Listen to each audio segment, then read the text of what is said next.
So the students, she had the kids have gathered. Yes, she did. Yep. She texted me today and told me that. Oh, really? So I told her the story. I thought it shared it with me and I told her, I said, oh my God. Look at this. And it's explained there might be some, and then she sent me a text. And I said, it was. I didn't know she had given, I didn't know. Yeah, that's where her kids are all at. So Yeah, 'cause She didn't even know that when I told you that. graduation, you okay? it did. 2 It's hours? Yeah. Two? Probably at least. I'd never been to one like that before. It was an experience. They do them like two. An interesting They do them like adjective. 2 at a time. Man, they're so through here. Meanwhile, If you blink, you missed your kid, Yeah, you we know? drove down like on Yeah. Saturday, they were everywhere, Oh, all over yeah. the streets walking and. Well, we were kind of People like, everywhere. oh, why does she have to be the first one? We have to get up so early and blah, blah, blah. And then we were, as we were leaving, we were like, I'm so glad she was the first one. Right, Because we didn't have to, it was hard to get out of the parking lot, but we didn't have any issue getting parking. right. right. But if we had been like that 1 o'clock, oh, Was it just her department or were there multiples? well, it was like all the fine arts. Okay. type thing. Yeah. Meanwhile, Friends shrunk theirs down. They only used half the Really? arena on. They went to interest? Friends always has. Oh, really? I didn't. Mhm, Where did Newman, does Newman go there as well? mhm. And they usually, they used to back in the day. They would use the whole arena and they would have two. Now they only. We have to wait till 7 on the dot. Sorry, it's all quiet, everybody's just standing around. At 7 exactly is when we get to start Got for the 30 rules, seconds. so I have to look at that. we got like 20 That's seconds. what it is. It's weird, it's like, what is happening? It's waiting till Jen's clock. We're waiting till the clock. I'm staring, we're all staring at it. 15 seconds. We're waiting for Jen to turn into a pumpkin. That's right, when Jen hits pumpkin stage, it's time. And we I can. left my house and my computer. Oh, you probably feel very lost. I do. I feel like You things are want to missing for sure. sit here and share? It's okay. Going- All right, I'm fine. let's call this meeting to order. This will be the May School Board meeting. We're gonna start with flag salute. Prairie Elementary students, come on in. Get us started for the evening. Thank you guys for being here. Parents, again, come on up, take all the pictures anywhere you want and make yourselves at home.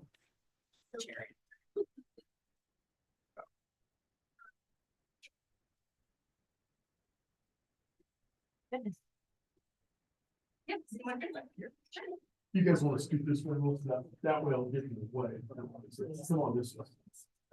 Scoot this way so that the pillar's not your parents when they take your picture. Come on. That way this parents can get it without the pillow. Come on this way. Very good.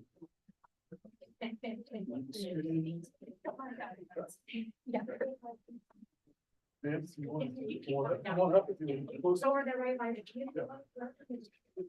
You're right. We'll start. I pledge allegiance to the flag of the United States of America and to the republic for which it stands, one nation, under God, indivisible, with liberty and justice for all.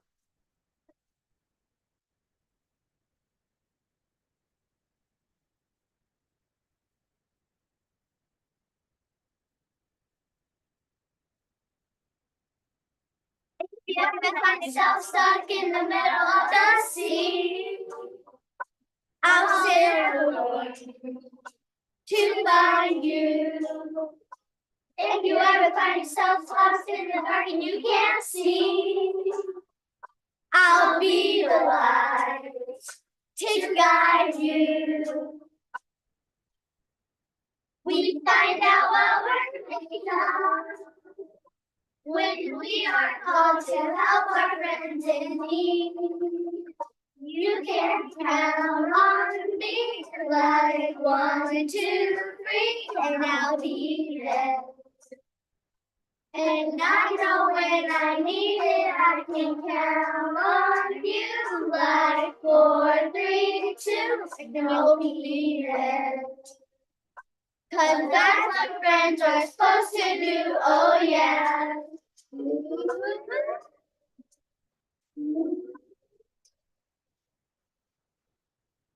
Yeah, yeah. You'll always have my shoulder when you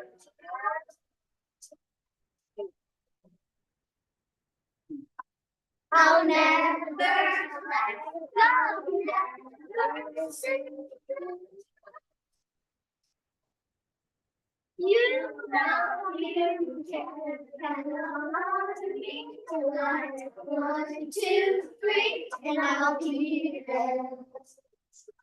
And I know when I need it, I can count on you. Like 4, 3, 2, and you'll be there. 'Cause that's what friends are supposed to do, oh yeah.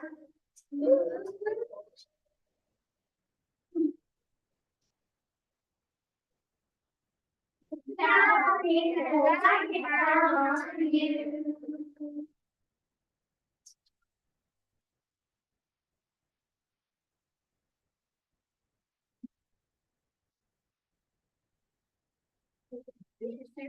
These are Prairie third graders. They're in Miss Farber's class. And Sadie, if you want to start, you can go. We'll go down the line. You can say your names. Hi, I'm Steve. Hi, my name's Eliana and I'm in 3rd grade. Hi, my name's Ava. Hi, my name is Chloe and I'm in 3rd grade. Hi, my name's Amy. Hi, my name's Brindley and I'm in 3rd grade. Hi, my name is Cabrid.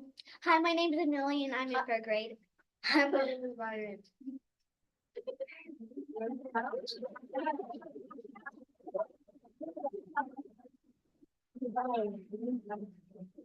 Thank you guys for being here.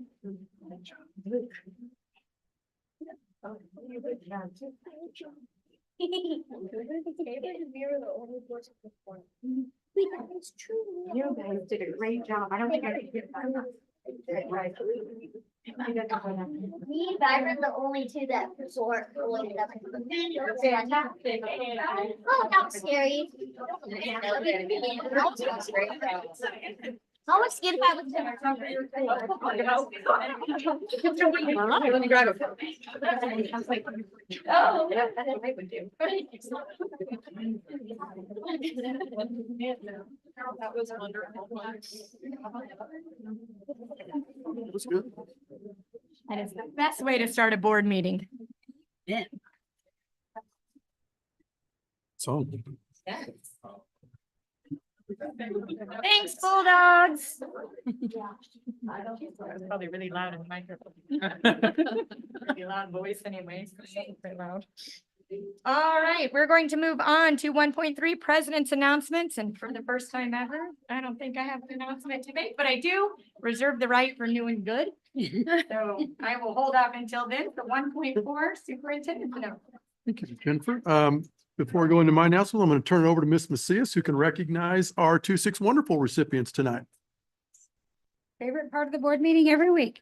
Okay, we're going to start by bringing up Jennifer Shoemaker. If you can come on up, and presenting her award will actually be Craig Ryan. So just to read a little something, your dedication and resilience have been nothing short of remarkable. Transitioning from account payable clerk to account lead manager was a pivotal move for our business office, and your decision to take on this challenge speaks volumes about the commitment to our team's success. Your tireless efforts to get up to speed and master new processes have not gone unnoticed. You've tackled the seemingly impossible with a smile on your face and a positive attitude that lifts the spirits of everyone around you. Your determination and grit are truly inspiring. I am privileged to work alongside someone with your unwavering dedication and occasional humor. When we are facing a critical juncture, you didn't hesitate to take charge and steer us forward, saying, "Let's go." Your leadership in that moment was invaluable and will be remembered. Thank you, Jennifer, for your outstanding contributions to our business office. Your efforts have been instrumental in our success, and I am immensely grateful for everything you do.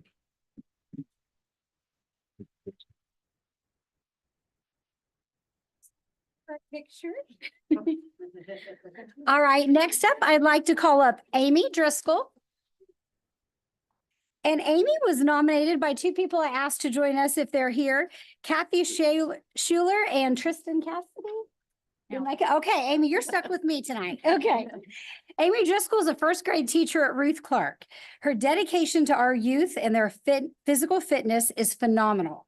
Miss Driscoll started the Rising Star Roadrunners program and keeps track of miles students achieve throughout the year. The program sends the kids medals, water bottles, t-shirts, etc. She has implemented and runs the Girls on the Run program for several years. In the last few years, Miss Driscoll has established the Dudes Running program. She spends countless hours spearheading these programs on her own time. She's an amazing colleague, a wonderful teacher, and an inspiration to us all. Congratulations.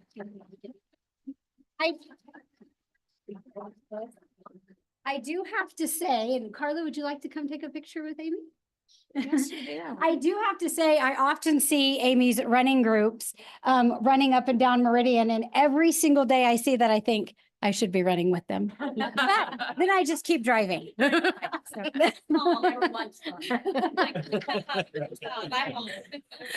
All right. I am going to call up Katie Zimmerman. And Katie was nominated by Brenda Lulling. Brenda, will you join us? Ms. Zimmerman has joined the Rex staff as a part-time assistant principal, but has given 100% to the staff. She is kind and compassionate with our Rex staff, students, and families. Ms. Zimmerman has shown tremendous teamwork and skills and always goes the extra mile. Everyone is lucky to have enough to work alongside her. Congratulations.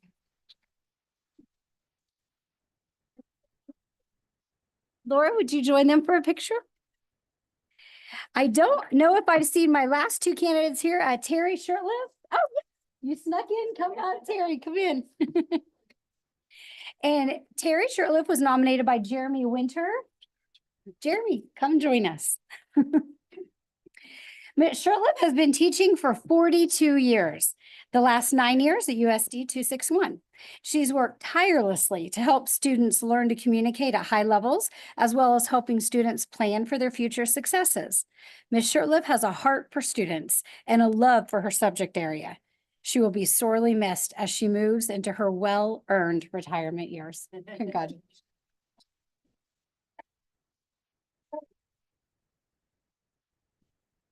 And Carol Lipke-Heil, has she snuck in? All right, we will reserve the right to honor her next month. So thank you. Want to say hi real quick to one of my former students, Ms. Shirtliff's, had her in 8th grade. Great student. Teacher now, right? Andover? Yeah. All right. Yes. Great student. Want to give him back from So couple of things, move that quickly. Want to remind the board of graduation dates. So Sunday at 1 o'clock at Coke Arena. And after that, we will go to Haysville High School, 5 o'clock at Bethel. And then on Monday, we will have HW's promotion parade, which starts at 7, and that will be behind on the north end of HW. And on Tuesday, 7 p.m., HM's promotion parade, and it will be on the east side of HM. Also want to let the board know that anybody that wants to ride to graduation, so you don't have to take a car and try and find parking, I will be here at 11:30 on Sunday and have a Suburban, and anybody that would like to ride.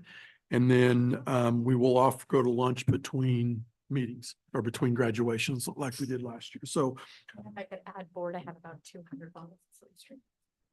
yeah. Oh, okay. Do we need to obtain more? Is this it? As far as I'm concerned, the answer is still yes. Yes. Challenge accepted. So we hope that can make all those events. Obviously, it's a great time of the year to celebrate the success of our students, and we're excited for that. So again, I will send you an email, but we'll meet here. If anybody that wants to ride together, 11:30, and I'll drive up to WSU. Finally, I want to make sure everybody here knows you're invited to our end of the year celebration. It's on Tuesday, the 21st at 1:30. It is at Bethel Life. And at that event, we will recognize a lot of different staff. We also have students who will be performing, 3 different groups. We have campus high school students that will perform, Haysville Middle School, and Nelson. All will have students that they're to perform for our staff. And then Jen will represent the board as board president and will address the staff. And that event will be probably done around 2:30. So if you'd like to come, we'd love to have you there. And that's all that I have. Thank you. We have a placeholder of 1.5, but Jeanette will be back starting next school year. 1.6 is new and good. Or do you have anything for new and good for 1.6? Okay, this is where I reserve the right. Middle school swim party is Friday the 17th. So that's going to be at the Haysville pool. It is for incoming 6th graders, so our 5th graders that are just finishing up, as well as all the way through to our outgoing 8th graders. So it's 5th, 6th, 7th, 8th. It's really what it ends up being. It's $5 and your ID, which can be on your phone. It can be your actual ID. But we'll have concessions, and that will be a fundraiser for the Haysville Middle School PTO, but it is open to both PTOs, or I'm sorry, both sets of students from HW and HM. So we hope to see a good turnout from 6 to 8. So it's the 8th, you said the 17th? Not 17th. It should be nice and chilly. They don't go to swim. No. They go to chat and eat pickles and snow cones. Swim party at the hack. Yeah, at the Hack Pool, Hazel Pool. Yep. Thank you. So that's my new and good. Anything else, board? All right, 1.7 for approve amend. I do need to make an amendment to the agenda for 9.0 executive session number 1, non-elected personnel. I need to remove that from the agenda for this evening. And that's the only change that I have. Make a motion to approve the amended agenda, removing section 9.1. 9.0, number 1. Yes. I second. Thank you. A motion by Jeremy, a second by Tasha. All in favor? 6-0. Thank you, board. Moving on to 2.0, district patron personnel. We do have someone scheduled to speak, Robin Derbyshire. Someone?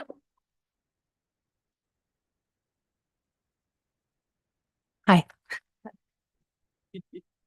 To everyone here tonight, my name is Robin Derbyshire, and I have loved this district long before I was honored to work for it.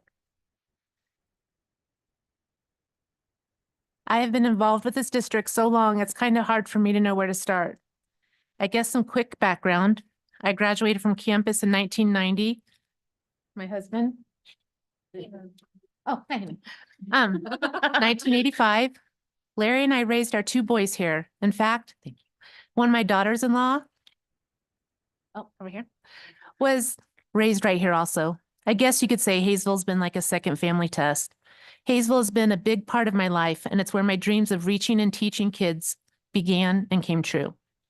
My dream of working for this district became a reality through my very own kiddos and was at Rex Elementary.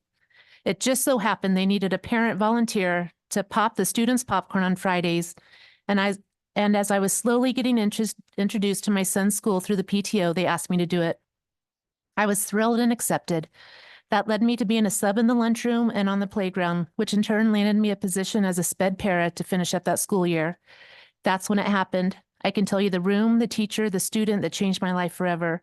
It was room B7, currently Mrs. Swafford's. Mrs. Taylor was the teacher, and a sweet young man who I had the privilege of working with started it all. The sweet boy whispered one day words that would change my life forever. He whispered, "Mrs. D, you're the best teacher I ever had." I was stunned. 1, because I really had no idea what I was doing. And 2, it fed my heart in a way it had never been fed before. It was then I started to recognize that I could make a difference. All I really knew up to that point was how to love kids, all kids. It was right then and there my dream began. This district made me want to become a teacher. At the end of that school year, Becky Caesar offered me a position as a school psych secretary since the district was opening a new school. You might have heard of it, Ruth Clark. There was a little restructuring going on in this district, and there were no openings for a sped para, so I was offered to make a choice. I happily declined, letting Becky know I was going to school to be a teacher. She promised to hire me when I was through, and I worked hard to finish school. I did my student teaching right here at Ruth Clark, and I felt the support of our district every step of the way. This district, this home away from home, this place that I have cherished and loved and who I thought would never let me down. In the beginning, I received the Golden Apple. I was nominated for Kansas Teacher of the Year 2009, the Star Polisher Award, you name it, and somehow I got it. I also had the opportunity to be a part of a mock interview in front of all the administrators for the district. The district was looking to improve the way they hired, and Mr. Howard asked me to help out. No problem, I thought. However, I did not realize until afterwards that I was the only one that our guests practiced on. Yikes. Mr. Howard assured me I did fine. Again, encouraging, supportive, and always making me feel like I was part of a winning team. It also made me want to do more, dream bigger, and give back to our district and our kiddos no matter what. You see, I have over 20 plus years of amazing memories, so many stories. I got my master's in SPED, worked at Tri-City, being nominated again for our district's Teacher of the Year 2025, and always feeling like I was part of this incredible team. I have been so thankful for all of it. I never thought my dream could ever take a turn for the worst. I thought I'd always be part of 260 Wonderful. However, this last year by far has been the absolute hardest in my career. You see, I was raised by this district that we can get through anything together. This was never more apparent than when we all faced COVID and all that went with that. Every meeting we had, Zoom or 6 feet away in our lunchroom, was encouraging, reassuring, and filled with compassion, empathy, and respect. I didn't have one doubt in my mind that USD261 would not get through it. It just made me love my district even more. It was through this being brought up and taught through example that I felt comfortable and went out of my way to help others. It was the Haysville way. That is why I attended my first negotiation meeting. An email was sent out to our staff to come and show our support to our negotiations team. To me, all you need to do is ask and I'll show up. I'll admit I'm not the smartest person in the room, but one thing I know is feelings. Mr. Hirsch taught me that those are called core values. My ability to read a room, to pick up on things that others may not see is spot on. And what I saw at that first meeting was deflating to me. I saw the hurt in my fellow teachers' eyes. I saw many of my colleagues disappointed. They couldn't hide it. And it was very apparent their voices were not being heard. I was confused on how. For the first time in my life, I felt like it was us against them. I went home that night and asked my husband to come to the next meeting. I wanted his opinion and input on how he felt things were going. He agreed things were headed in the wrong direction. This year has just seemed to continue to spiral out of control. Towards the beginning, there was a list with my name on it that showed all 178 of the teachers who were misplaced on the salary schedule. And then I learned that I was not paid what I should have been while mentoring and that the monies allocated for mentoring was not utilized properly. It was beyond belief. So many proposals and back and forths. It was very difficult to understand who to believe, who to trust, what information was accurate. Then meeting after meeting after meeting just solidified to me how our district could not or would not come together. If you are not from or raised here, maybe you don't see it. But I am 060. Our district's morale is at an all-time low. For the first time in my life, I had to make a business decision. I had to do what I felt was right for me, not the team, not my district, but professionally. It broke my heart, and I bawled a lot, but I applied to another district. Now I'm leaving this district. I'm listening with my head instead of following my heart. I felt blessed to be able to write this letter, and I begged this district that I've always loved, supported, and learned from to come together. I feel like it's the last thing I can do for my beloved district. I will stand up for all of Haysville. Will anyone hear my words? Yep, all of you hear me tonight. Will anyone listen to what I'm saying? Now that I cannot say, but I will continue to pray and hope only for the best for this district. This district I will always love. Thank you.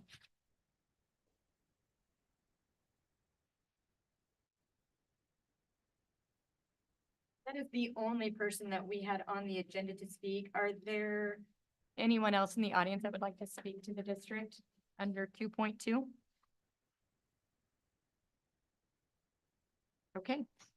3.0 is the consent agenda board. Before you begin into routine personnel, I'd like to have Ms. Macias introduce to you our new hire tonight. So Jillian, would you like to introduce before they go into the Absolutely. I would love to bring up Jason Supine. Jason Supine has been selected as our next Director of Informational Technology. He will officially begin with us on July 1st. And so I'd like to introduce him to the board and welcome him to the district. So Thank you very welcome. We're much. happy to have you. I just want to say I'm super excited. I know some of you guys, but I worked here about 15 years. Started in 2004. And then the last 5 years I've been in Goddard as director. So when David, I thought I would probably retire before David retired. But I didn't know if this would ever be an option. But he actually did finally throw in the towel. So I'm excited to have him pass the baton off to me and see what we can do. So thank you for the opportunity. Congratulations. Welcome. We're happy to have you. 3.0. Ellen? Thank you so much to everyone that has given gifts to the district. Angel Fund donations. I know Debbie had quite a list of wonderful things that came in over the last month. So thank you, thank you, thank you to all of you that give to the district. Any questions, board, for 3.0? I'll take a motion. Make a motion to approve the consent agenda as presented. I'll second. Thank you. There's a motion by Jeremy and a second by Kelly for 3.0 consent agenda. All in favor? 6-0. Thanks, board. 6.0. I'm trying to get us there. 4.0 treasurer report. Craig. Sure. All the bills are paid. Payroll is good. I did want to make one mention. We did recently put out an RFP for an auditor. And contrary to some belief, that has nothing to do with negotiations or anything like that. We're just looking to see if there are any other companies that are out there that can meet some of our needs and things like that. So we put that out there and we're going to check it out and see what else is out there. So. Like any school district, we do an audit every year. Yep. And have a public auditor do that audit for us. So this is just part of that to make sure we're still in the best hands and the best prices. Have you gotten any responses at all yet? Yeah, we've had a couple. Okay. Yeah, we've had a couple. So. Okay. When does it close, Craig? Here at towards, I want to say, I don't know. It's the end of May, Okay.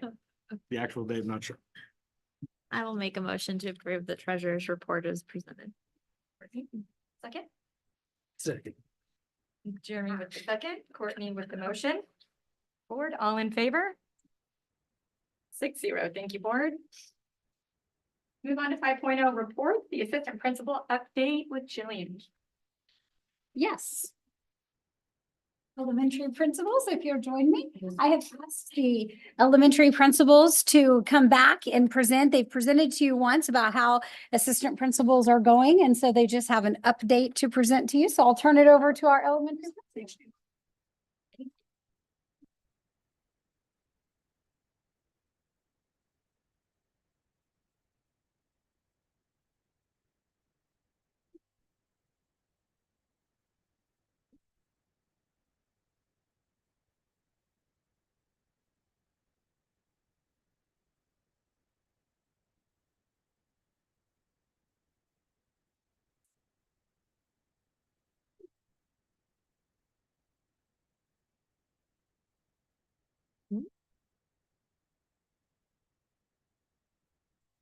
Well, I'm Savannah and I am at Prairie. And not a whole lot has changed since we last presented to you in January. Overall, the feedback has been great in adding assistant principals to the building. We are able to share responsibilities and divvy up things and allow staff to maintain their role as, like, for example, a psychologist or the instructional coaches. So we mainly split discipline, our evaluations, we split our meetings that we attend and our walkthroughs, and we are also able to supervise more areas.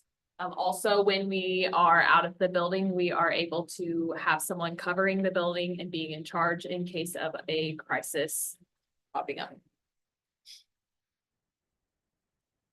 My name is Tony. I'm at Freeman Elementary and kind of dittoing everything that she said. One of the things that's been really helpful is a shared responsibility when it comes to IEPs, whether that we're one of us is going to an IEP and the other is available for any daily situations that happen. And that's been very helpful for us to really focus in on the IEPs and give the parents our undivided attention. We also shared evaluation. She did, she being Amber, who was at Prairie and Prairie and Raven. She did 6 of the evaluations, kind of get her feet wet this year. Our staff perception is still the same. It is that, you know, they feel more at ease. They feel very ensured that someone's going to be available. If there's a crisis that happens or a need arises, there's someone that's going to be able to be there to help them when that happens. And then my perception that I've received from them is that increased visibility has been really crucial and beneficial to both students and staff. Knowing that that building leader is out there, being able to get into the classrooms and not always just handling discipline has been something that has been shared. This year, at this point, we have 138 office discipline referrals. And so being able to share that responsibility and being able to handle that, investigate the situations, follow up with parents and all of those things have been helpful. And my instructional coach, counselor, and school psychologist, social worker, they've been very thankful because they can focus and zero in on their responsibilities and not have to step in and help with other things. So. All right. So I'm Laura Rogers. I'm the principal at Rex, and Caitlin is our Ann Nelson's assistant principal. And she's able to assist with discipline. She's completed 27 office referrals second semester, has responded to multiple escalations and emergency safety interventions. She shared observation and evaluation 7 out of 21 this year. So about a third. That's been great help. Attendance tracking, communication, and positive incentives, such as random roll call. If you want to know what that is, you can ask me or her later. It's something that is a positive incentive for attendance. And beat beat bash with students who were able to have great attendance playing out in the football practice field with bubbles and yard games, and she headed that up. That was a great positive incentive. Building and supervision, guidance, and communication, like the other lady said, when principal is unavailable, the staff and students have another person there to support them. Scheduling special events for students and staff motivation, such as facilitating Teacher and Staff Appreciation Week. She helped with organizing some of those special moments, and professional development days. The meetings and IEPs are shared when she's in the building, as well as the administrator in the meeting can be fully present, like everybody has talked about, and not pulled out of our IEP meetings or our meetings with parents or whatever we're doing to go handle a situation. So that's important. She attends and facilitates GEI, site council, board meetings, building leadership team, along with myself or Jenny King Reed, or when the principal is unable to attend.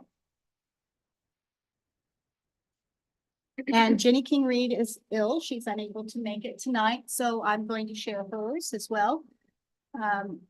Caitlin, same gal,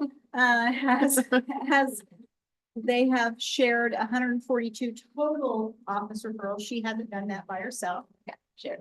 Yeah. She has done 4 out of 17 certified evaluations.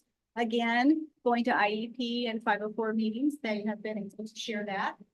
If the principal is allowed, it allows for the counselor, the classroom teacher, the instructional coach, and the school psychologist to continue with their regular responsibilities in their regular job. And the staff knows there's another person they can reach out to if the principal is dealing with another situation, which gives them a real sense. We added one additional slide that I think was very important to note, that there are other duties that were assigned. There were some things that happened in some other buildings, and there was a need for the assistant principals to step in and help out. So those buildings had an administrator on site to help with all of the things rather than pulling a teacher out of a classroom. They can keep that high quality instruction happening in the classroom. And so between Amber and Katie, they did go out to Oakville, Ruth Clark, and Rex to do some extra support. So I think that's important to note, that they were able to help another building in time of need, not just in our buildings as we share them. Do you have any questions for the elementary principals or assistant principals? I do. Yes. So a lot of this is kind of like how the staff and everybody feels, but how do you guys feel in those positions? Like, I mean, is it enough to do? Is it too much? Or is it what you expected it to be? The assistant. Yeah, I am. I feel like I've had a really good experience getting to learn from two principals. I mean, it is a lot to balance. I think Katie and I would both, it's a lot to balance, but I think under the circumstances, we've made it work. Yeah. I enjoy it, but yeah, it's a lot to balance at times. Yeah, between They two do enjoy it, buildings, yeah. definitely. But it's a good time. You would do it again. Yeah, I will do it again. Okay. It keeps you busy and on your toes every day, but it's worth it and it's fun. I think for anyone who's worked in an elementary school, we know how needed having assistant principals in some of those very large schools, and probably in all of our elementary schools is. So thank you guys for rising to that occasion and stepping in to do that job, because I know when I was at Rex with Amber, we were just like, we need to have someone. So it's exciting to see all of that come into fruition. One thing I would like to add is these two ladies are a perfect example of our ability to grow our own. And when you can grow your own, they understand the culture, they understand the district, the way things work. They hit the ground running versus bringing somebody from the outside. A lot of times it has to spend 6 to 8 months to learn. And I'm really proud of these individuals for the work that they've done. They've had a great experience, in my opinion, and I've learned a lot, and will both develop into really good principals. So excited to have them on our team and appreciate all they do. Thank you. Any other questions? Thank you all for coming and presenting. We appreciate it. Thank you. Thank you.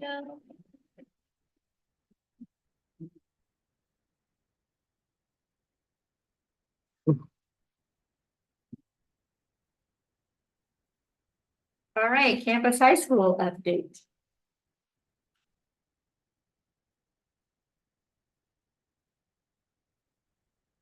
Believe that's me, unless you, No, I'm Okay. working on the one. okay. She's gonna do the speech at graduation for me, she said. On the record there. Player, Carla. Good evening, Shane Seeley, principal at Campus High School. I wanted to talk to you all about a couple of changes that we're going to be rolling out next school year. And I wanted to have an opportunity at the end of the school year to start the communication with families so that the sticker shock wears off over the summer. So a couple things. The first one is a security change that we're going to implement next year. So first year at Campus High School, sit back, kind of take things in, figure out why we do things, figure out what works well, figure out where we need to fix some things. And if you've never been to Campus High School, which I know you all have, it's got 75 doors, which is very troublesome at a school. I don't know of many schools that have that many doors. So when I started this year, we tried to limit the amount of doors that people could come in throughout the day to try to be more secure.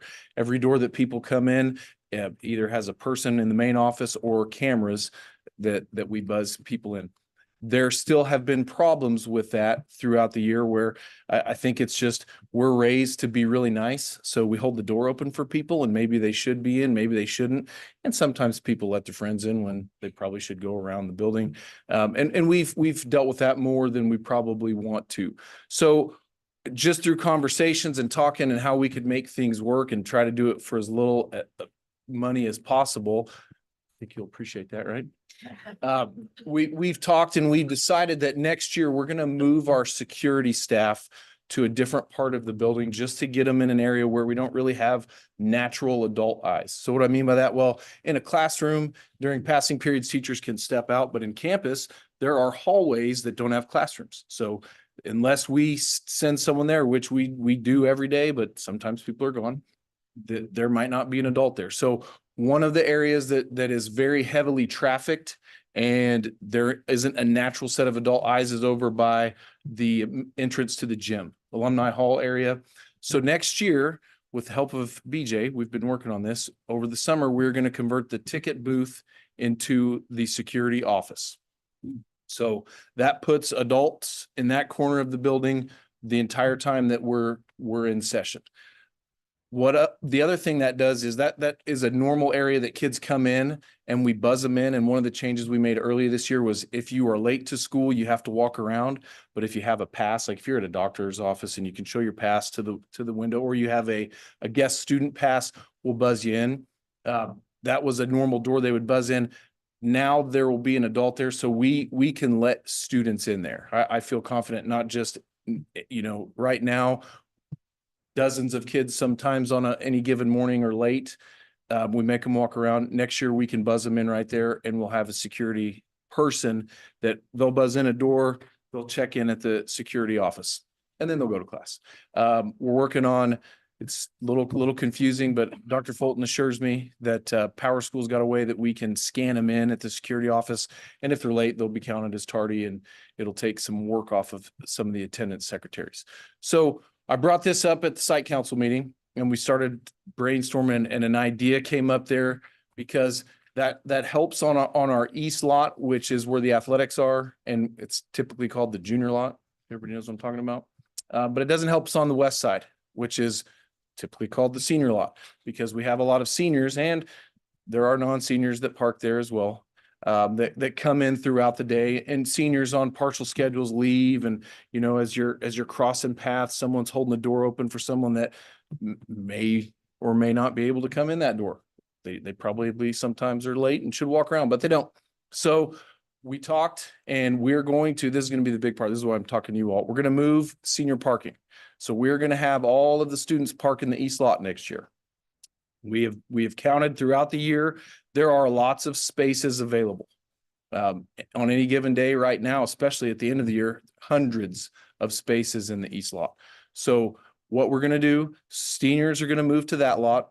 We are still going to allow them to paint. I'm meeting with our senior sponsors tomorrow. So we're going to figure out how that looks and what area, but seniors will still be allowed to paint their stalls.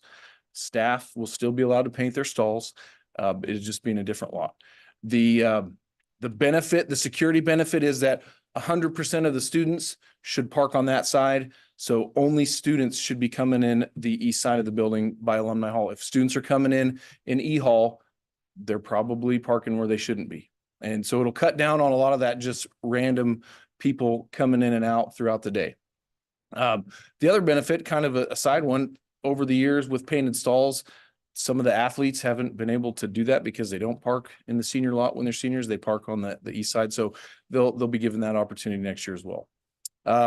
The plan on this is to send just the general information out that we are going to have students parking on the east side next year, and talk about why. And then in August, send out actual details of parking lot procedures, how people will drop off and pick up, and what the plan is for that.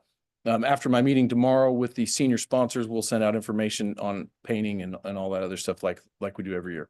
So that's the first big change. I think it will help us just be safer, and that's the ultimate goal. So at next year, if you're coming in from the west side, you've got one of these badges, and you're scanning in a door, and you're coming in. If you don't have a badge, you shouldn't be coming in through those doors. Everybody else, students will come in through the Alumni Hall. They won't have to walk around.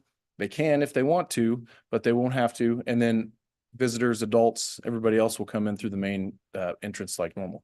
So any questions on that? That's a lot, I know. Just the one in Yes. and out to that east parking lot. Yep. That'll be fun. It will help us. No, I'm saying to. You're get talking about traffic. in Yes. To school, like if you're coming from me, you're gonna wait forever for everybody coming this way to turn right. Like, are you ever going to get into that parking lot?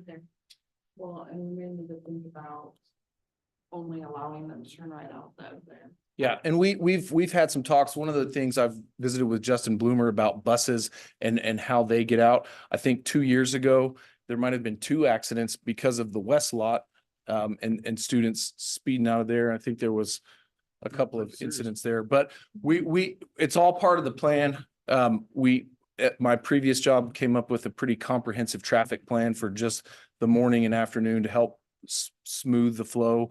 One-way traffic during those times is pretty crucial. It helps. It's not as fun sometimes, but it gets everybody moving in the right direction. But yes, security will be part of the east lot next year. I haven't confirmed yet because it's 55th Street. So we don't really have the ability to go out on 55th and stop traffic. So yes, but yeah, I like your idea of one way. And there are a couple of other entrances or exits that if they divert, we have parents that pick up in front and go out. We have the ability at the end of the day, we don't want them to come in the morning, but at the end of the day, for students to exit, and parents that pick up could pick up in the west lot as well. So my vision is that the east lot is purely student traffic, and adults enter at your own risk. Around high schoolers that drive, right? Pretty much what it is now. It's kind of like, yeah. Right now, it's 2 lots where you've got, Enter at your own risk. so. Any other questions? Okay, the other, Jane, one Yes. question I do have, are you planning to provide some preferred parking for seniors like you yes, talked about letting them Yeah. get their lots? I'm meeting with parked on Miss Swinger tomorrow, and we're gonna talk about where they're gonna park and which stalls they're gonna paint, and giving staff the option too on that side. We will have a few staff members that'll park on that lot, that side, and I'll give them the same warning, enter at your own risk, which they do, but teachers that are right there, just makes sense that they would want to park on that end. So.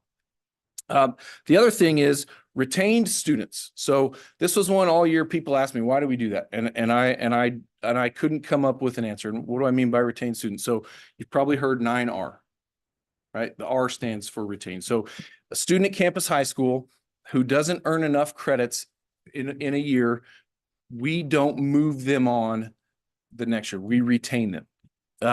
So if you are in your second year of high school to start the year and you have less than 6 credits, you can earn 8 in a year. If you have less than 6, you would be considered a 9th grader. And we call that they're considered in our vernacular a 9R, 9 retained. So why do we do that? I've asked the best answer I've gotten is so that students know where they are on graduation, where they stand. So they're retained. If you were in your second year of high school, but it says 9th grade in power school, then you know you're behind. That is the answer I've gotten. But by doing that, we've created some other issues. So I did have to list all these because there's several. The first one that came up just for me and a lot of people is just confusion. So if I have a kid and they were retained and they're a 9th grader, do I call the 9th grade principal when there's an issue or the 10th grade principal? And the same with the counselor. It's the 10th grade. So you're supposed to call the grade level they're in. Does a 9R student go to a 9th grade seminar? No, they stay in the 10th grade seminar. So there's an issue with that. In seminar, we use seminar time for our IPS, individual plan of study, where we use Zello. And Zello has the ability to assign groups of students, so a 9th grade class, just their specific lessons, because each grade level, 9th grade has specific things they do, 10th grade has a different set of specific things, so on and so forth. But by having them in a 10th grader who's supposed to do 10th grade lessons, but they're classified as a 9R, we have to throw out all the assignments to everybody. So it's caused a lot of confusion in Zello. As a student, as a 9th grade student, I should go in and see, I'm supposed to do these assignments, but I see all of the assignments. And that's the same throughout. So even 12th graders would see 9th grade assignments. Let's see. State assessments. This was another one. So in Kansas at the high school level, we test in math and reading in 10th grade. If you are classified as a 9R, in theory, you should be testing, but we don't test them because our power school in the state recognizes them as a 9th grader. So there are sometimes issues, and this is, I guess, a good problem, but a kid who's a 9R this year earns enough credits to be back with their cohort and they're an 11th grader, they would never test in reading and math. And that happens. And it could happen as well in the 11th grade year. No, you're right. That's just not good. no. And the same with the 11th grade year. So if you're a 10R, so you should be an 11th grader, but you don't have enough credits, which my number here is, see, to be an 11th grader, you should have 18 or more credits. So if you have 17 credits, you would be a 10R. You would not take the 11th grade assessment. And in theory, you might retake this 10th grade assessments, right? We've had that too. So there's been some issues with that. There's some other things too that cause more confusion. So if you're in your 3rd year of high school and you only have 5 credits, you're a 9RR. And if you're in What? Oh my God. yeah. And the caveat is it doesn't say that in power school. So if I looked at a kid, it just says 9. You don't know that they're retained unless you do a lot of digging, and most people don't know how to do that digging. The kind of the cherry on top, and the reason why we're going to switch this is because of the new open enrollment law. So elementaries, they're not here anymore. I think it's pretty easy to say we have this many seats. At a high school, it's not that easy. We have decided that for the high school, we are basing our open seats on their grade level. So ninth graders, I think we said 460, right? So 460 ninth graders. At one point this year, I saw a report where we had over 600 ninth graders. We did not have over 600 ninth graders. We had 9 Rs in that count. We had 9 RRs in that count. We may have even had a couple of 9 RRs in that count as well. So to clean that up, we're going to go to the cohort model, which is what a lot of other schools, the school I came from was 12 years ago doing this retention model, and switched to a cohort model because students have 4 years to graduate. So based on the year you're in school is where you will be in power school. So what issues will that cause? Well, I think the biggest reason why we did the retention model is to show kids where credit-wise they're at. We have found 2 ways that we can address that issue. One is in power school. There's these things called indicators. So we can put an indicator down that says that a kid has been retained. And our registrar currently has to go in and take everybody who's a 9R and move them from 10 to 9. Our registrar would be the one putting the indicator in instead of moving them down. The other is that each time we send home report cards, which is every semester, we mail those home, we would put a field on there that shows their credits earned and the credits that they should be, where should they be at that point in time in their high school career. So I feel confident that we can communicate where the kids are without having to put them in as a 9R. So we're going to make that change for next year as well. I'm going to, again, send out an initial communication and then really message it out in August when it becomes right in front of everybody's faces. The indicator is on power school, like if a parent is getting. So it's like I mean, they right can- next to the medical one is how I've been told. So like you click on it, Billy has asthma, and then you click on the next one, Billy has this many credits and should have this many. But it doesn't just show it, you have to actually click in it to see what it says. The things that and this is kind of an offshoot subject, but it's probably for Jen, is that putting on our Facebook, I think Dee and I talked about it, on how to use Power School for a lot of our parents who don't seem to understand all the nuances that they have available to them within Power School. In fact, I talked about middle school pool party today, and I put it, I think on our PTO page, and a lady asked me what Power School was.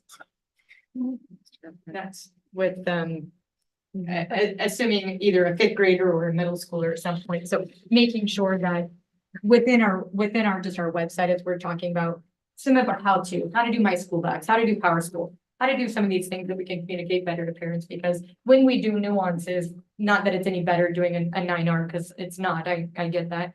But how do we make sure that we're communicating that so that parents are part of their students' education? And they know exactly what's coming on. So all of a sudden, when it's time to graduate, there aren't surprises for parents. Yes. Because I feel like sometimes that probably occurs. It does. Especially this time of year. Yeah. Mhm. And then all of a sudden, what do you mean? And so just as long as I would love to see that occur at some point, if we can make it happen. That's my only 2 cents. Shane's point regarding open enrollment is spot on. When we initially brought you the numbers, I think it showed 485 sophomores, if I remember right, was the number that was really high. And when we got to digging into it, Shane brought that to our attention. We met as administrators. He said, there's a lot of 10 Rs in there. And he said, that number's not right. So when you look at running it by grade level, he's spot on. And as you open up enrollment, start to look at these numbers, it is an issue. So I think it's a great starting point to try to make that more user friendly. We'll need going forward as we have to do this every year. Yep. Board, any questions? Anything else, Mr. Seaman? I think that's it. Thank you very Yeah. much. Thank you. Good luck. Thanks. Yeah, See you all on Sunday, right? that's right. We'll be there.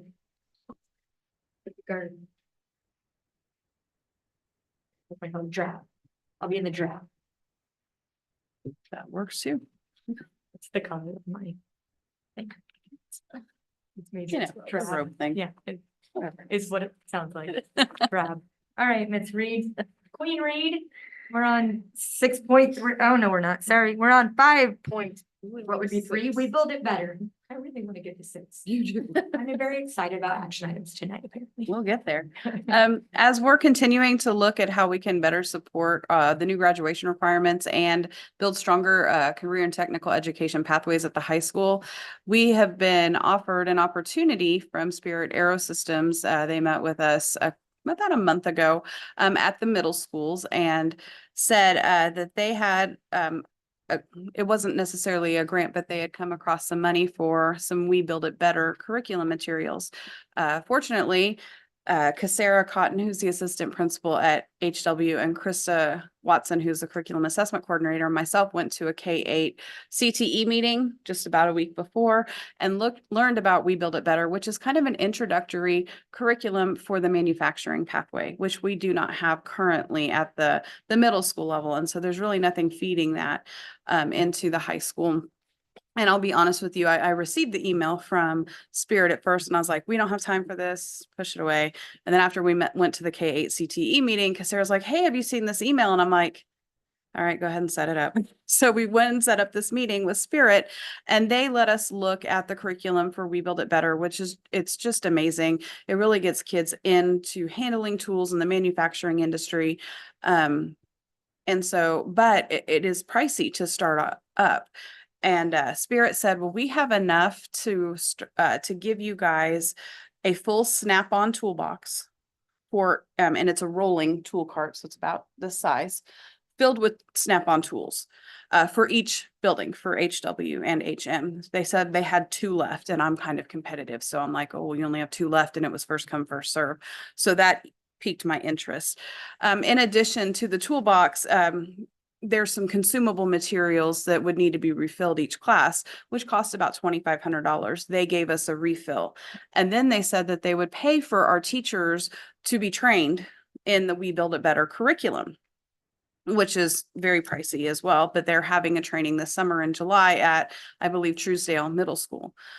So they would be able to provide, and I believe on my report, I laid out what all the kit includes. So this would be all of the tools that would be included in the toolbox, which includes a 3D printer with filament. I mean, they spared no expense. It's about $25,000. And then when you talk about the $2,500 for the refill, and then the training, which comes with the curriculum, and Krista, myself, and Cassara, and Jared Craig was also there from HMS when we had the meeting. We looked at the curriculum. It's very easy to implement. They can pick and choose what they want. So I asked the nice people from Spirit, I said, so what's the catch? What do we need to do? And she goes, you just need to teach it. And I said, well, what data do we need to track? Nothing. Okay, well, when do we need to teach it? Whenever you guys can implement it, hopefully within the next year. And so I pulled Nikki McMullen in and Cassara and Jared, and we talked about it.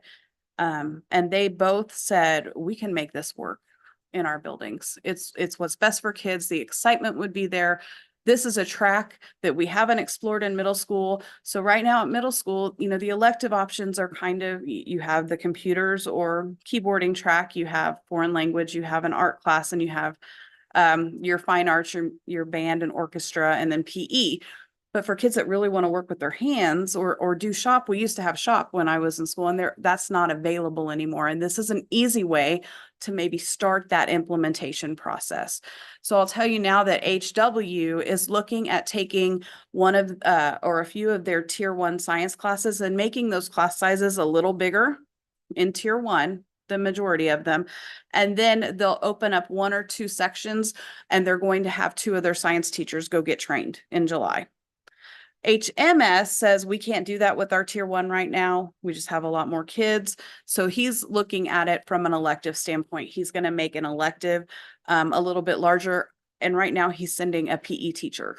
So he's going to make a PE class a little bit larger so that they can implement. They both said we can implement this in January. So that way the teachers are getting trained in July. We're taking a look at the curriculum, and we have all first semester to make sure that we're going to do it right. And then we'll implement in January. I've already talked to the counselors at both middle schools for this. They're super excited. We're starting the course mapping for it. We will not need another teacher. At this point, it will not cost us money. I might be coming to you next year saying, hey, this blew up and we need more sections. And so this is how much we're going to spend to refill those consumables. But we just thought this would be a really good way to kind of dip our toe into that manufacturing pathway and get kids excited about it earlier at the middle level so that they can jump into maybe a CTE pathway at campus, and really go forward with that. Can I answer any questions for you? We know where they're not like going forward, if there's anything that maybe provides grants or funding to help support Well, something like this. Spirit said this is, they've been kind of working with several different districts, and a lot of districts have come on board, and they're going to continue to try and find more materials that they can give to us. So that is definitely, they gave me their card to reach out to at semester to see if there's any more that they can give us. We can absolutely look. I haven't yet, I'll be honest with you. One other thing that Spirit said is they have a We Will Build It Better curriculum for the elementary levels. Oh, wow. And they currently didn't have anything on hand. That's what they're focusing on next year too, is to see if they can even go lower into the elementary levels, which would be super cool as well. But we can definitely look. Yeah, I wonder if there'd be anything through Society of Women Engineering. Mhm. That would be really big here. Supplement. I can tap into Penny Shuckman's resources. She's really good at finding those grants and writing them. So This is another example of hands-on learning that our kids need access to. And hopefully we would like to get to operating industrial arts at the middle school level again. That's a need for our kids, and this is another way to get there. and we did tell the teachers, right now we have 3 with the opportunity of maybe a 4th one. We told them that we would pay them. It's a week-long training for their time, and I'll use that out of my title funding. It'll be about $1,280 per teacher because they're working off contract time. All right. Thank you.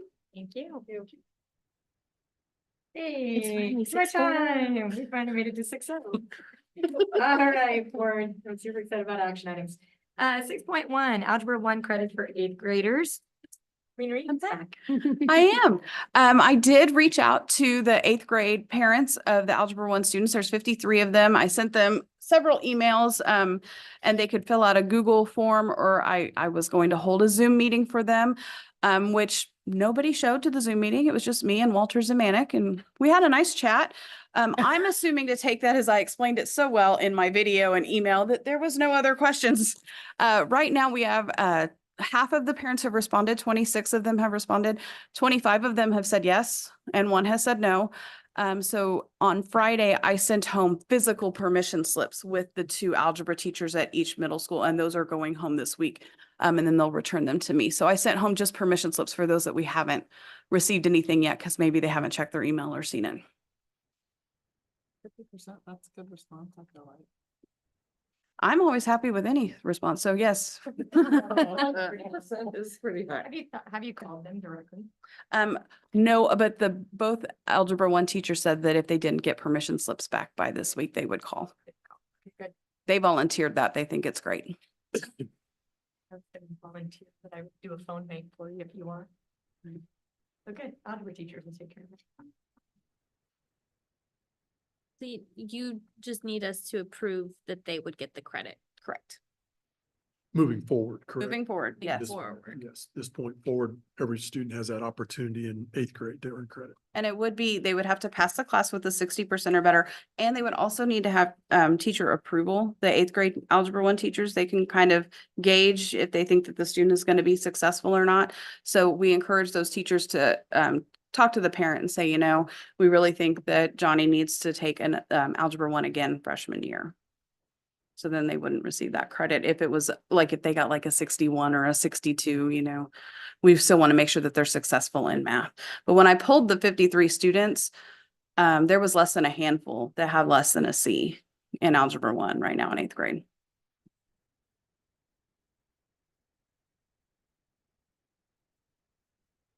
I'll make a motion to go ahead and approve the Algebra 1 credit for 8th graders. Second. Okay, whoever. Spain made that motion, Courtney seconded. Board, all in favor? 6-0, thank you, board. Thank you. 6-2, I think that's me too. still you. So we're talking HWMS STEM elective. Yes, we're going to, for Project Lead the Way, we're going to take a computer applications course and a keyboarding course and dissolve one of each section for the one semester, and then we'll dissolve another section the second semester. And the person that is now taking over that course, Christy Capps, she has already been trained in Project Lead the Way. So she's going to offer the class that she's already been trained in for semester. And then she's getting trained in a second class, second semester, which we'll pay for out of Title I funds, or I'm sorry, Title IIA funds. And then she'll offer, I think it's medical detectives the second semester. And so they want to, again, we're dipping our toe in to Project Lead the Way, more STEM, again, reaching those kids that, you know, may not be interested in anything else that the middle school has to offer, and getting them kind of prepared more in the science and the tech pieces that will just help them explore further in high school. Is this something that eventually will be done at HM as well? Yes. In fact, there's people at HM that are like, why not? Well, we're trying it out. So Right there. And we also have a plan to incorporate more STEM and STEAM at the elementary levels next year. So Super excited about that. Yeah, Mhm. oh, that's a great thing. Great. Looking for your motion on 6-2, board. I make a motion that we approve the STEM elective at HWMS as presented by Reed. I'll second. We have a motion by Tasha and a second by Kelly to approve the HWS STEM elective for next year. All in favor? 6-0, thank you, board. thank you. And last, Mr. Ryan on 6.3, approval of the bus bid and authorization to purchase 2 of them. Yeah, so this is just our buses. We roll this over every year. We get bids and make purchases for buses to keep our fleet up to date. Our bid came in at 320, and if you guys saw in the capital outlay request, one of our priorities was about 340, so we were a little high on our thought, but that's good. But it's not 2 Ferraris. It's actually just 2 buses. Sorry. Yeah. And the capital outlay has already been approved by the board, so this would just take that money. How long are we waiting for buses at this point? It takes a while. Quite a while. Months. So Yeah, months.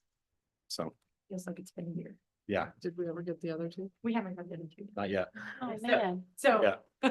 we want to go ahead and get it approved just because it will take quite some time to get them in and going. Yes. So I'll make a motion to approve 6.3, the approval of the bus bid. Second.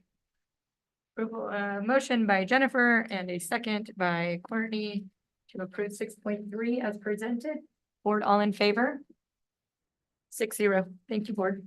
If I could start before you go into first readings, with just a thought to the board right now that the 6 items that you just discussed all directly impact students. And I just want to thank you for your support of students and what you do. And these are exciting. This is exciting to be talking about learning opportunities for our kids. I'm really excited to see the STEM opportunities grow, hands-on learning for our kids grow, and Jen and our principals and their departments done a great job preparing this. So this is exciting. All right, 7.0 is first reading, 7.1 social work position. Angie. Yes, good evening. Well, continuing with impacting students, I'm here to talk to you a little bit about social workers in our district and the proposal to add an additional social worker. So as you know, currently we have 4 social workers that were brought in under the ESSER funds that then moved to being paid out of our general fund. So we have 2 social workers that are splitting 6 elementary buildings. So they each have 3 elementary buildings. We have 1 social worker that is splitting both middle schools, and then we have 1 at the high school. We also had special education service provider social workers prior to ESSER funds that we still have in our district. We had the opportunity to review all of they're called our personnel activity reports. So it's the PAR form where we look at time and effort. So we are looking at the service time that our social workers are providing direct services to students with special education services. At the beginning of the year, you can see with their personnel activity report that we usually were around 40% of their caseloads were students that were receiving special education services. That has jumped up to about 75%. For our social workers and the direct services that they provide.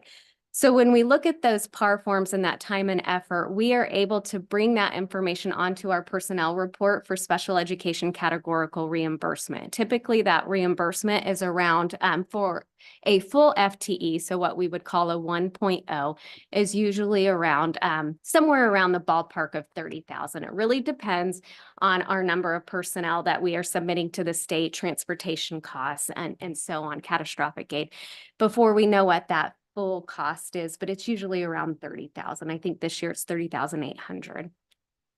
So when we look at that, our total cost for our 4 social workers that we brought in last year to pay out of general funds was $294,311.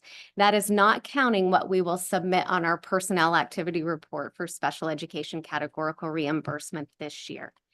If we add an additional position and make 2 of those positions full-time, what we would consider full-time service providers for students with special education services, and then the other 2 part-time, and we know that we can do that based upon their PAR forms that they have been completing. We could generate $90,000, approximately $90,000 in revenue. So if you take that total, the $294,000 minus that $90,000, we are looking at down here, $279,452 that it would cost to have 5 social workers. So less than what we had presented last year because we did not know the revenue that we would generate from our special education CAT aid. Our social workers caseloads right now are about 50 students on a caseload, and traveling between buildings has been very difficult for them. You guys know from reports from the school-based health clinic that mental health is a big area where our students are needing some services in. You could tell also from some of the information from the assistant principals, this is a need for our district. And if we could bring in an additional social worker, the number of students that we could provide services to will just go up and make better services for our students that we need. I know the proposal was kind of confusing, so hopefully I made it a little bit clearer. Are there any questions I can answer?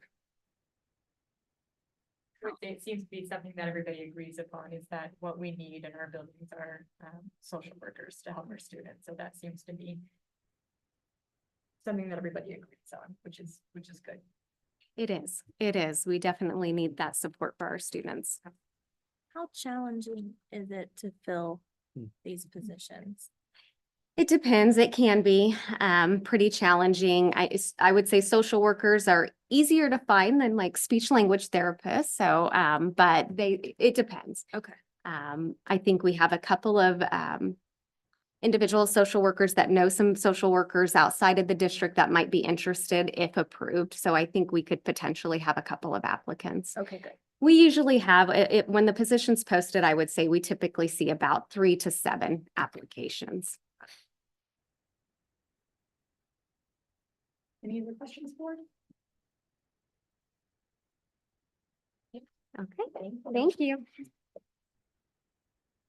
8.0, future agenda items and board calendar discussion. Okay. Next month in June, we won't have a school, one of our schools to lead the flag salute, so we have to do that on our own. You're gonna do a song, Debbie? No. Oh. I can bring a speaker. Oh, Tasha said she'll do it for you. Jeremy, you were in the Nice. I set the budget workshop, revenue neutral rate hearing and budget hearing for special meeting dates and times. The annual paper bid will come to you. Yay. The wellness policy update, price and safety report, Fixed Parts annual contract, superintendent's evaluation need to be scheduled. Hutton Construction Facility Review Findings Report. And I believe Adia will have a new website presentation ready for you. And then we'll have an open enrollment update in August or September. Kindergarten pilot program follow-up in September or October. That one's gonna be exciting. Mhm. Cool things happening in the district. All right, any questions, board? All right, let's move on to 9.0. That's executive session. Again, we amended the agenda and removed number 1. So we are going to be doing only number 2, which is negotiations, matters relating to employer-employee negotiations, whether or not in consultation with the representative or representatives of the body or agency. That will include the board, Jillian, Craig, Jeff, Hirsch, for 45 minutes. 45 minutes. Great. Boy. Oh, you want a break? Sorry. I'm used to it coming from this side. My apologies. It will not come. Jeremy would like a 5-minute break before we do that. So we'll go ahead and make a motion. Jennifer's made a motion to go into executive session for 45 minutes after a 5-minute break. Second. Jeremy Bennett has seconded that motion. Board, all We in favor? That is 6-0. It is 8:13. We will go into executive session at 8:18 after a 5-minute break for 45 minutes. Thank you very much.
It is 9:04 and the board is going to reconvene in executive session for another 15 minutes. And that is my motion.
1, 2, 3, 4. The board has returned from executive session. We're gonna go back in for 10 more minutes, so that would return us at about 9:30. Second. Motion by Jennifer, second by Jeremy, all in favor, board? Four of us, thank you very much. And 10 minutes, yeah. Thank you.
The board is back from executive session and no binding. Thank you. Actions, decisions, man, I drew a blank. Were made. So with that, we will close this school board meeting. Thank you. Thank you. Oh, my brain. So do you need a gift card